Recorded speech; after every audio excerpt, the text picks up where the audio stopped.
Hey, heartfelt good evening to all of you out there. Thank you for joining me. I am not at the beach currently, but it is summer, so it feels like that's where we all should be. So that's my background for tonight. This is Andrew Sindler with my latest YouTube channel video. Sorry, I look just as virtual as the background for some reason. My backlight doesn't seem to be making me look realistic. I'll try to make some adjustments as we go. I don't know if it's going to help, but we'll see what happens. But in any event, welcome to the latest recording and video for my YouTube channel on Social Security disability. There have been some amazing changes coming through the pipeline of the agency and just some great things that are going to benefit all of you that are seeking these benefits, us as your attorneys and representatives trying to help you get them. I'll probably devote a video, perhaps my next one, to really summarizing some of the recent changes that have really been making a dramatic difference. Okay, that definitely didn't help. We'll keep it there for now. But let's get to tonight's topic. This one is not going to be a super long one. It's not one of my shortest ones either, but it's definitely not one of my longest ones. And I apologize. It's going to be probably the one that's, I would probably say, hardest to follow. Well, I don't mean hardest to follow, just that the topic's not going to be as relatable, but it is an important topic. It certainly comes up over and over and over again in my own practice. Without further ado, let me get to our slideshow for tonight and tonight's topic. Screen share first. There we go. All righty, let's get the show started. Let's attempt to get the show started if my slideshow would cooperate with me. Well, it's going to be hard if my PowerPoint doesn't want to cooperate with me. There we go. All right, so tonight's topic is Social Security disability topics on higher level appeals. And I didn't intend it to look like this when I did that. I thought it was kind of interesting because these appeals feel like they're really far out and they're kind of out in left field. So just always kind of interesting. So, of course, my usual about me page, my website, phone number, email address, a little bit of background about myself, as I always put out there, and always glad to help. But let's get into the actual topic itself. All right, so let me try to move my picture once again so it's not in the way. Okay, so you've all seen throughout the course of several of my videos a lot of the different levels of appeal that we have with Social Security claims. We have the initial level when you first file your claim. If that gets denied, you have the first level appeal, which is a request for reconsideration. Basically, hey, look at it again. I think you got it wrong. Haha, no, we didn't. Then you have your next level appeal where many claims get to, which is the ALJ, Administrative Law Judge hearing. So where do we go and what happens after the ALJ hearing if you get denied, which sadly far too many people still do. That's just a fact. It's an unfortunate one, but it is a fact. Well, we've got two higher levels of appeal after we get to the ALJ level. So we're never at the end of the line, which a lot of people think that's it. If you go before a judge and the judge says you're not disabled, what more can you do? There's quite a bit more you can do, and that's what we're going to talk about tonight. So the first level is the Appeals Council, which I'm going to go into first.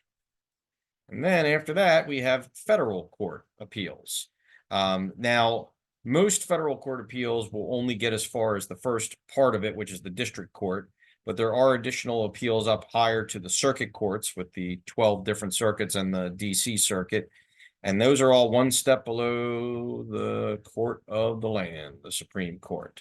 Only in the rarest of occasions would a Social Security appeal ever get that high. It has happened. It's not impossible, but we're certainly not going to talk about that level of appeal because that's not something that comes up often, nor are we really even going to talk about circuit court. I might make a couple of small mentions, but really we're just talking about appeals council and then federal court, district court. Okay. Let's start with the Appeals Council. I might abbreviate it and refer to it as the AC for short. That's kind of shorthand that us practitioners use. So what the heck is it? Because when I tell my clients about this, a lot of them don't quite know what I'm referring to. The Appeals Council is a branch of Social Security. It's headquartered in Falls Church, Virginia, and they have additional offices in Baltimore and Crystal City, Virginia. That's the phone number for them. So basically, they are the branch of Social Security that deals with appeals of an ALJ's decision. When you disagree with an ALJ's decision, this is where you gripe next. Now, generally, most people will appeal any kind of unfavorable decision, whether it's a straight up denial or even on occasion, a decision that's technically a favorable one, but one that comes out partially favorable, where the judge didn't say that you've been disabled as long as you said that you're disabled only as of a certain date that they designate. But the AC can also initiate their own reviews of both favorable and unfavorable decisions. So on occasion, the appeals council can actually say, when a judge awards you fully, wait, not so fast. We want to look this over and see if we think that's correct. And they are perfectly within their rights to do that. So we have to be prepared no matter what. All right, appeals council continue that back over. All right, so what happens and what doesn't happen at the AC? All right, so first and foremost, to initiate a review when you are the one appealing it, which is the vast majority of the time. Sorry, folks, I'm a little bit parched tonight. For some reason, we are in the midst of some strong summer heat. So the appeal process begins with filing what's called a request for review of decision of administrative law judge, which is form HA 520. This is a form that has to be filed, just like all our other levels of appeal, within 60 days of the date of the ALJ decision, plus you also get the 5 additional days for mailing. Now, also, just like every other level of appeal, this can be done online, which is 100% the highly recommended way of doing it. Doing it any other way is just risking something getting lost or delayed, and it's just not worth it. So the form itself, if you do it in a paper form, or even if you do it online, is very simple and straightforward, and it does not require any specific notations or arguments. In fact, when I used to file these regularly in paper form, and I would send them to the appeals council physically by fax or mail, I would literally just write a 2 or 3 sentence, simple, very broad and general statement, something that sounded like this. The ALJ's decision is not supported by substantial evidence and contains numerous errors of fact and law. And that's where I'd leave it, because you don't actually have to do anything else beyond that. Now, once you file that form, whether you do it online or whether you do the paper form, that's it. That's all you're required to do, and the appeal is in the system. Now, you also can file a supplemental letter or brief to make specific arguments. Ideally, those arguments should be absolutely short, sweet, and to the point. The AC gets flooded with appeals, and they can only review so much for so long. The average wait time for an appeals council appeal is currently, I would say, somewhere between roughly 4 to 8 months. It can be longer, it can also be shorter. And I know that sounds like a lot, but that's actually an improvement. Since the pandemic, the appeals are a bit quicker than they used to be. It used to be routinely at least 6 to 12 months. I had appeals council appeals in the past take up to 2 years before they were decided. So that's why when you can get right to your point, that's the best thing to do. But again, this is not required at all. And I'll explain why as we get further in. Now, if you have new medical evidence that wasn't in the file at the time of the hearing, and you have good reason why it wasn't or why it couldn't be obtained, and this evidence existed prior to the hearing, in other words, not something new, like you saw a doctor after the hearing and they suddenly diagnosed you with something that hadn't been diagnosed previously, that can't be used. But if it's something that existed before and can be useful, under limited circumstances, you can submit it to the AC as part of the appeal, and they will consider it. Now, the AC has analysts who review and literally analyze the ALJ's decision and all evidence in the claim file, as well as the hearing testimony, which at that point is included as an audio recording. Now, if it gets up to the federal court level, that audio recording will become a written transcript. But at that point in time of review, it's just at the AC, it's simply an audio recording. Now, the AC has the right to review any parts of the decision they want, including those that you may not specifically address or disagree with, even if they are favorable to you. So for that reason, there can sometimes be a risk to appealing. Now, this typically only applies, again, in the case where you've gotten a partially favorable decision. If you got a completely unfavorable decision, the judge said you're not disabled at all, then you have no risk. There's nothing to lose. But if you were awarded and you're just not happy with how much or how far back it went, and you actually appeal, even though it doesn't happen frequently, it is always possible that the appeals council could say, we don't agree with the judge's decision at all that you were even disabled, and we're going to vacate and move that decision away, and you're going to have to kind of start it over. And I'll talk a little bit more about that on the next slide. But the other thing to keep in mind is that whether you file a supplemental letter or brief or not, the appeals council is going to look at the whole thing. In all the years I've done this work, I have had cases where I've filed a supporting brief and laid out all these what I felt were brilliant arguments and right on the spot, on point. And the appeals council came back and said, nope, we don't find any basis for that. And then in other circumstances, I've filed appeals and I've actually filed virtually no brief or no brief at all. And they'll come back with a million reasons or even just things I didn't see myself. So that's why I say it's not required. But when you do it and you think you have the right arguments to point them in the right direction, if they agree with you, then that's a good thing. Now, another thing to keep in mind, this comes under the part of what doesn't happen at the AC. There is no hearing at this level, but judges do a final review and make the ultimate decision. Now, these are not known as ALJs, administrative law judges. They're known as AAJs, administrative appeals judges. And they are the ones who sign off on the final decision after the analyst reviews it and makes the recommendation. So you will get a decision signed by a judge, just like you do at the ALJ level, but there's no hearing at this level. You're not testifying anymore. You're not presenting evidence in that way. Now, as far as arguments, now here's one thing to keep in mind, and this goes for federal court as well. Up until this point, anytime you appeal a prior denial or just part of a decision you disagree with, the appeal is considered what's called a de novo appeal. That's Latin. And basically that roughly translates to an on its own review, as if no decision had been made. So basically, when you get denied at the initial level and then at the reconsideration level, when you go to the next level each time up to the ALJ hearing, the claim is being decided as if it's never been decided before. They're not looking at it and saying, well, it was denied the first time, so why should I change it this time? Although realistically, it's sad for me to say this, but I think there's a pretty good truth to the fact that that's still pretty much the way they do it, at least when they keep mirroring denial after denial. There are certainly judges and decision makers that will look at the prior decision and question whether it was a correct and proper one when they actually approve the claim. But overall, they are generally required to just make a completely brand new decision, as if no decision's been made. But that is not the case once you get past the ALJ. The standard completely changes. And it doesn't come down to whether or not you disagree with the decision, nor does it come down to whether or not you're disabled and the Social Security should have found you that way. I mean, that's still ultimately what you're arguing.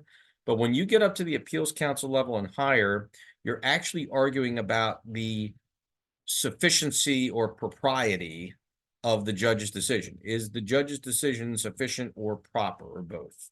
So one of the most prominent arguments that we typically make at the appeals council or higher, number one, this is the biggest one: lack of substantial evidence or failure to build a logical bridge. So the rules and regulations and many cases across the country over the years in every single jurisdiction and circuit around all require the same thing uniformly. And that is that a judge cannot issue a decision, favorable or unfavorable, if they do not have substantial evidence to back that decision up.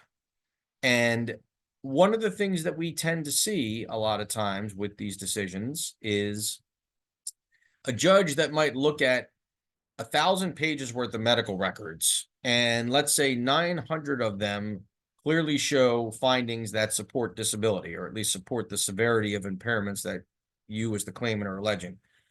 But within the 100 remaining pages, there are certain isolated ones that the judge can look at and say, well, on this date, this person was doing absolutely fine. Wasn't really complaining about any major problems, wasn't in any pain, wasn't in any discomfort, was able to walk around the office fine, was able to do this, do that, and use that as a basis to say why they're denying the claim. And that, by definition, is not allowed, because that is not substantial evidence. They have to not only cite to significant amounts of substantial evidence that support what they're saying. So there have to be a lot more records than just a few isolated pages that say the person's seemingly doing okay. But on top of that, a judge is charged with building a logical bridge between the evidence that they're citing to and relying on to the ultimate conclusion that they are reaching. So a judge can't just say somebody's disabled because I said somebody's not disabled because I said so, because that's the way I'm choosing to do it. They have to show that this evidence proves this. They have to connect the dots just the right way and build a logical bridge. And when they don't do that, and when a reasonable mind would look at it and say, how could you have possibly concluded that way? They failed to build a logical bridge. And that's one of the most prominent things we're looking for when we make these arguments at the Appeals Council. Likewise, we are looking for legal or factual error that is specifically what we call harmful error or reversible error. And what that simply means is judges can commit errors all the time. They are human just like the rest of us, and many of them do. So the question isn't whether or not they committed an error, factual or legal. The question is, did that error make a significant difference in the decision? In other words, if the error had not been made, could the decision have possibly come out differently? Did it rely on that error in order for the decision to end up the way it did? If that is the case, then it is considered a harmful or reversible error. But if the judge made an error and they say, well, it doesn't matter, even if they had done it correctly, the decision would have still ended up the same, it's considered a harmless error. So that's one thing we look out for as well. We also look for technical rule violations or due process arguments.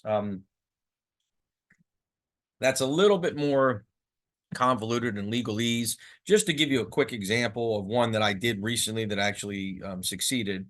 When a judge holds the record open for one reason or another after a hearing and then obtains new evidence into the record, whether it's just requesting your own medical records, whether it's requesting assistance from an outside retained medical expert, which Social Security does do from time to time, the judge is required to do what's known as a proffer, where they put the evidence in the file and then send you or your representative a notice to say, hey, we are proposing to enter new evidence into the record. Here it is, review it, and you have 10 days to respond to it. You can either comment on it, you can object to it, you can request a supplemental hearing to address it at the hearing, you can request to question the author of it if it's an outside expert, cross-examine them, etc.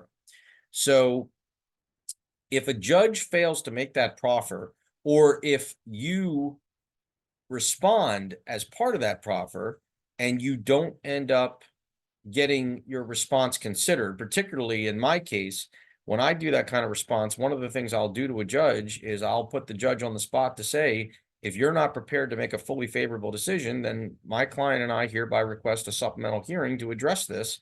And if the judge ignores that and refuses to give you a supplemental hearing when you requested it validly and timely, then that is considered a technical rule violation or a due process argument, and that's a basis for overturning a denial. Now, when all is said and done, and there's other arguments to make, by the way, as well, but it's a little too much for me to get into. It's very, very technical. This is typically handled strictly by attorneys, but people have been known to do these appeals without attorneys on their own, and sometimes successfully. But all that being said, the decision there are three possible outcomes that can occur with the appeals council. First one is yet again another denial, straight up denial.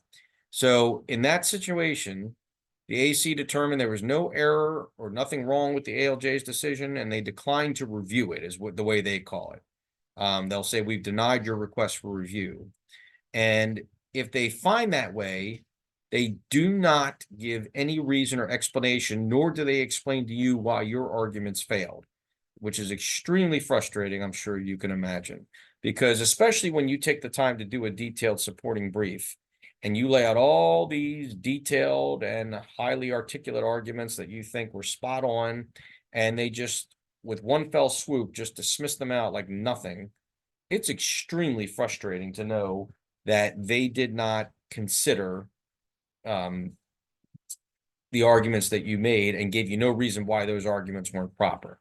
At least when you get denied by an ALJ, you get a full detailed written decision and you know the basis for it one way or the other. So that's the ultimate outcome that you hope not to see, but sadly, far more often than not, we do. The appeals council has the lowest rate of doing anything positive, let's put it that way. But for the rare times they do, there's two other possible outcomes. This is the rarest one of all, where they actually would vacate the denial and award benefits altogether. If the evidence and testimony are that clear on their face, and then they look at it and say, I don't know how the ALJ could have gotten this wrong. I think a 2-year-old could have gotten it right. They can actually just say, yeah, we think this person's disabled, so we're just going to award the case. I've had it happen over the years. I think I can count it on less than one hand how many times that's happened, but it can happen, so it's not impossible. So the more likely scenario, if there's going to be a positive outcome, it's the one we see most frequently, is that the appeals council can reverse the judge's decision and remand it, which means they send it back to the ALJ for further proceedings, usually to include a new hearing. So in that scenario, the appeals council is not saying that they think the judge's decision was ultimately wrong, nor are they saying they think you are disabled. They are saying that the judge's decision cannot stand on its own because there's something wrong with it. There's an error, a harmful or reversible error. There's a failure to support the decision with substantial evidence or something else. And that's why they send it back. Sometimes I had the most interesting technicality on a case that was reversed and remanded years ago, when they simply sent it back because the recording equipment failed during the hearing and they had no recording of it. And because of that, they had no way of being able to ultimately review it and decide it, because they have to be able to hear the recording of the hearing as much as review the evidence. So sometimes you get away with a free one like that. You know, it's like being called out on strikes in baseball when the ball's clearly outside the strike zone.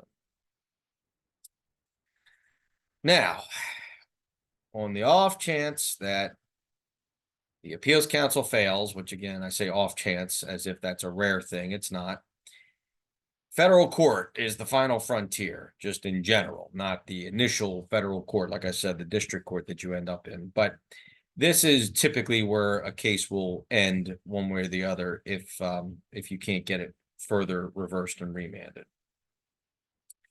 So the final option, as I said, is an appeal to federal court. And all of these appeals begin in the U.S. District Court of the district and state where the claimant lives. Now, interestingly enough, for those of you who may not be familiar with the hierarchy, states have different levels of courts all over the place, and it's different state to state. But at the federal level, we again have basically 3 levels of courts. We have the district court, the circuit court, and the Supreme Court. The district court typically is a trial court. It's where you take a case to actually be decided for the first time. So it's ironic that this is a court that actually is going to consider an appeal, but because it's an administrative agency, and specifically a federal agency, that's why this is the starting point. So it's in this way, it actually operates as an appellate court rather than a trial court. Now, unlike the administrative levels, an attorney has to be licensed in that individual court, state and district court where it's to be filed. So for me personally, the only cases I can directly handle for my own clients are in Maryland or DC. Those are the 2 states / jurisdictions I have a bar license in. And those specific district courts, I have my own bar license in. Now, you can do work in another state's district court, but in order to do so, if you're not licensed in it yourself, you have to find a local attorney that is licensed in that court, and they have to sponsor you under a process known as pro hoc vice, which is a Latin one. And it's basically where a foreign attorney comes into a different jurisdiction that they're not normally in, strictly for the purpose of just doing the one case that they're entering their appearance on. There's a whole litany of rules, and every jurisdiction is different. Some will limit the amount of times you can do that in a calendar year. Some will have strict requirements for how you can qualify. Generally, if you're an attorney in good standing in your own court or bar, then you're eligible to do it. And there's a fee associated with it, but that's how that works. Now, one important distinction to be aware of, and this is really, really crucial. When you get up to the federal court level, this is where Social Security, pretty much for the first time, becomes an adversarial process, which basically means Social Security will assign an attorney in the Office of General Counsel from the U.S. Attorney's Office in that region to oppose the appeal and actually fight for Social Security. And it is truly like a plaintiff versus defendant kind of situation. So you are actually arguing in a way that you haven't had to up to this point. Up to this point, you're just fighting the system. Now you're fighting a person on behalf of the system. So it has a little bit of a different feel to it. Another thing to bear in mind at this level is that for the first time, this is not an appeal that's free to file. If you file into district court for any type of case, but particularly these kind, the current filing fee is $402. And unless you qualify for a waiver, a financial hardship waiver, which you can apply for if you think you qualify for it, you or your attorney have to pay that fee. Now, federal court appeals, like I said, are almost a little bit like filing a lawsuit against Social Security, and they actually are the named defendant in the case where you are the plaintiff. Specifically, we identify the Commissioner of Social Security. Now, at this level, the process of filing a brief to make legal and factual arguments is a much more formalized process, and it requires proper formatting and citations to case law and statute and regulation sections. So it's not just throw things on paper and say, here you go, here's what's wrong with it. No, you have to do it a very specific way, which is pretty much why to this day, it's pretty unheard of for any person to try to pursue this on their own without the assistance of an attorney that's experienced. And I'll be very honest with all of you. Up until about 10 years ago, I was not an experienced federal court attorney. I pretty much shied away from any federal court work, partly because I never had to go that far in my appeals back then. More claims were being approved, but it was something I never wanted to undertake. And there's still a lot of attorneys out there that just won't or don't. It's a big undertaking. There's a lot to it. Now, at this level, there is a formal scheduling order that comes out. And by the way, I didn't mention it, but I'll just to backtrack. Federal court appeals are all done online, just like every other appeal at the administrative levels. So all filings are done electronically with federal courts, just like many state courts are now. And you have the same 60-day time limit that you have with the appeals council. So 60 days and another 5 days for mailing. And that's how you file it. And you can get an extension of time just like any other level appeal. And like I said, a formal scheduling order is issued with due dates for the briefs to be filed on each side. Now, it begins with the plaintiff, you, filing an opening brief laying out all the arguments as to why the ALJ's decision is improper and should not stand. And again, this is pretty much the same deal as the appeals council, same basis for arguments, same standards, excuse me, errors, lack of substantial evidence, failing to build a logical bridge, and a bunch of other different specific arguments that can be made. Then the defendant, meaning Social Security, files an opposing brief arguing why the ALJ's decision is proper and should stand. And then the plaintiff has the option to file a reply brief addressing the defendant's arguments and kind of getting the final say, like a rebuttal. And that's where it ends. The defendant doesn't get another bite at the apple after that. So plaintiff can make a reply brief, and then that's it for the briefs. Now, also, again, just to mention, there's no hearing at this level, no testimony, none of that kind of stuff. Some federal courts, under limited circumstances, none that I've ever appeared in, actually might do oral arguments where they have the attorneys appear and actually argue and defend the points they've argued in their briefs. To this day, I've never had to do that. Knock wood. I hope I never have to. I've done oral arguments in my career, but not for these types of cases. But just like the appeals council, same three possible outcomes can occur. And this time they're made either by a federal court judge or a magistrate judge, which is something you can consent to when you first file a federal court case. And it generally takes less time to get through the system if you go with a magistrate judge rather than a regular judge.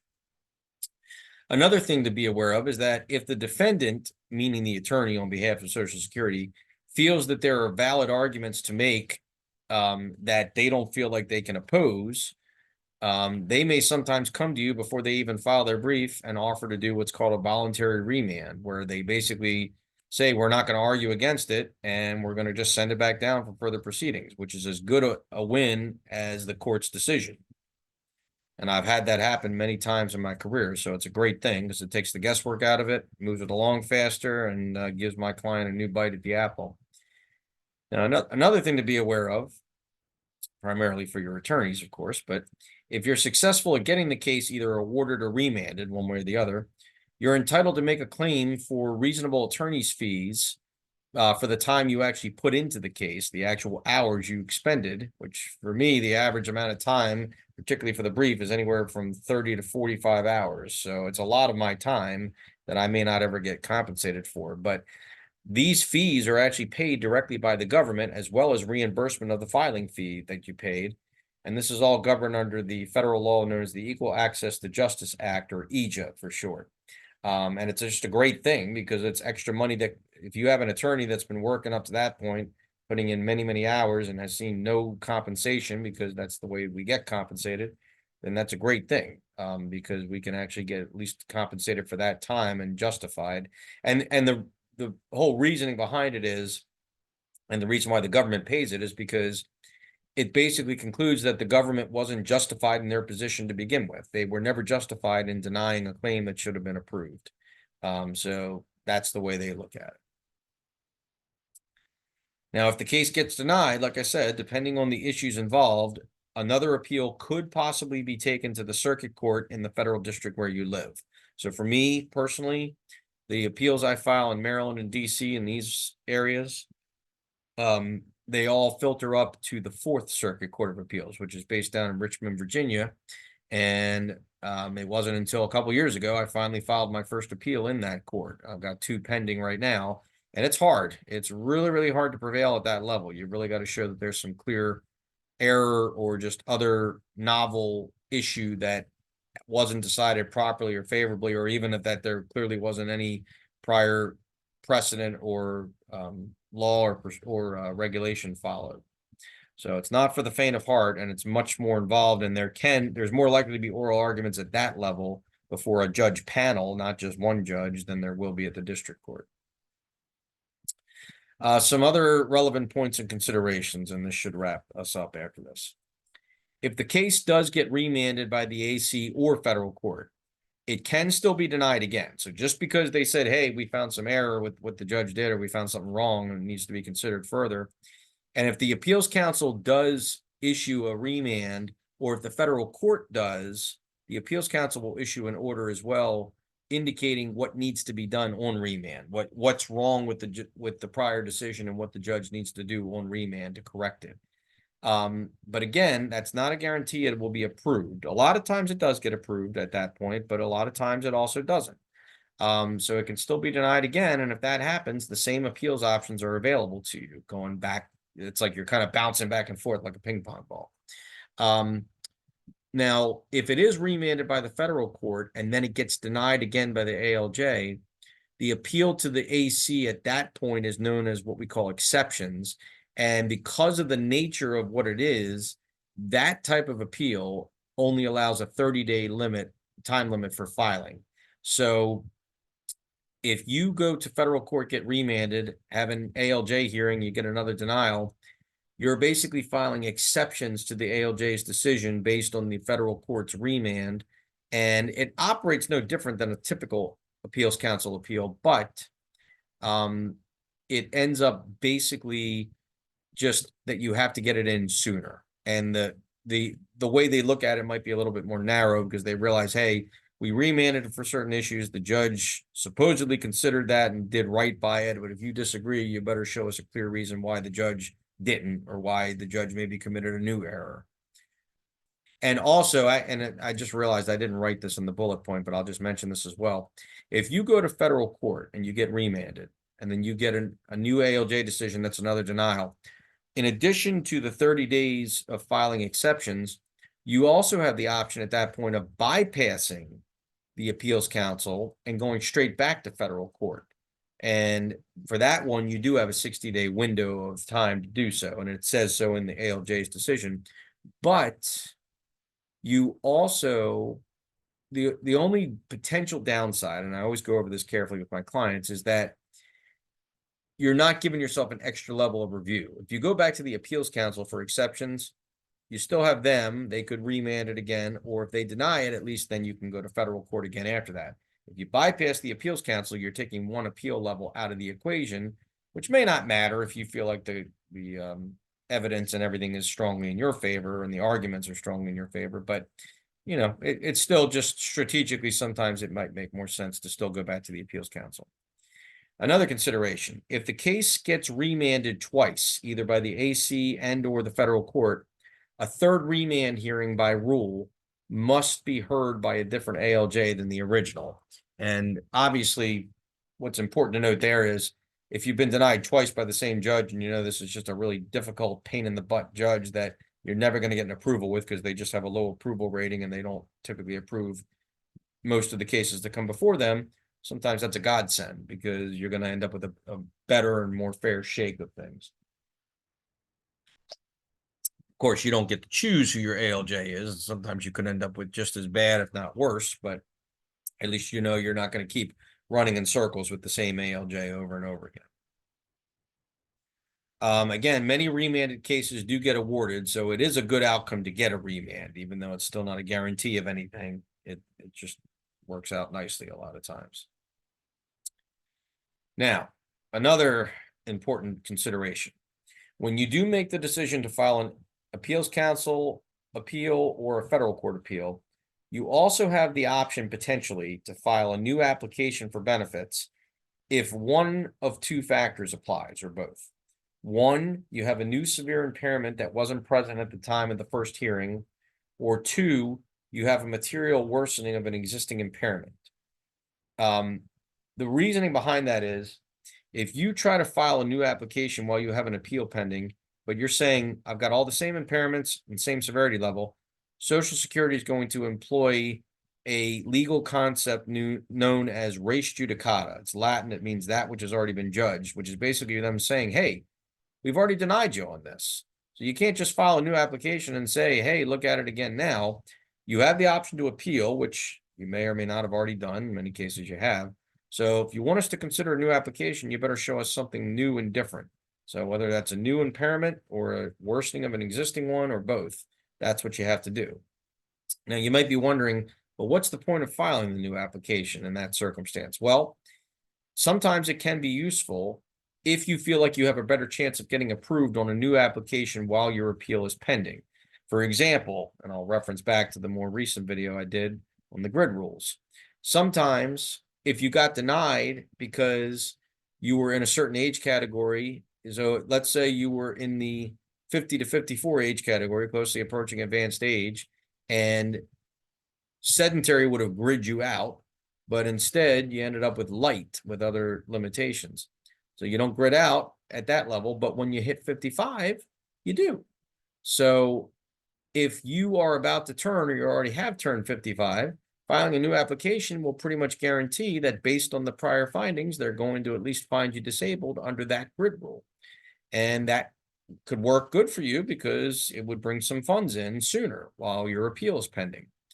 Now, if your case ends up getting remanded while the new claim is pending, then, and the new claim hasn't been decided yet, both claims will ultimately get combined into one going forward. They're obviously not going to have two separate claims going at the same time.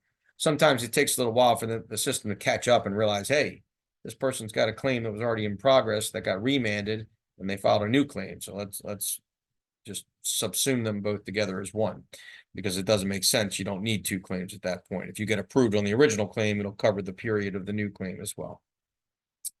So just some considerations.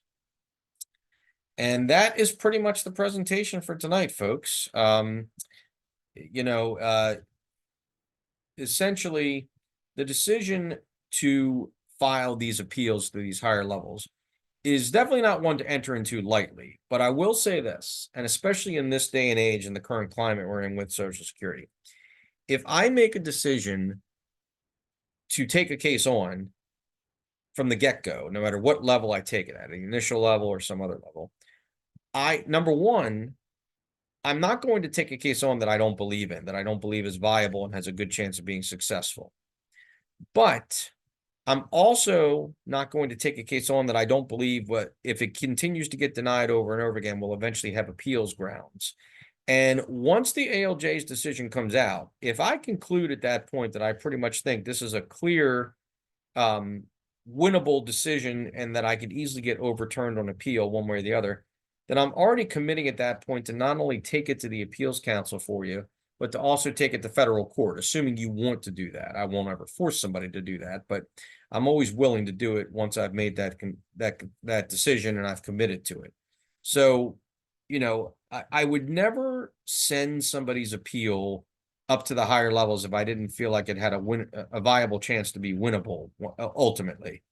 And if I come to that conclusion, I would explain that to my clients. I would never leave them in the lurch, and I would never do them the disservice of telling them I think they have a winnable claim or appeal when I really think they don't.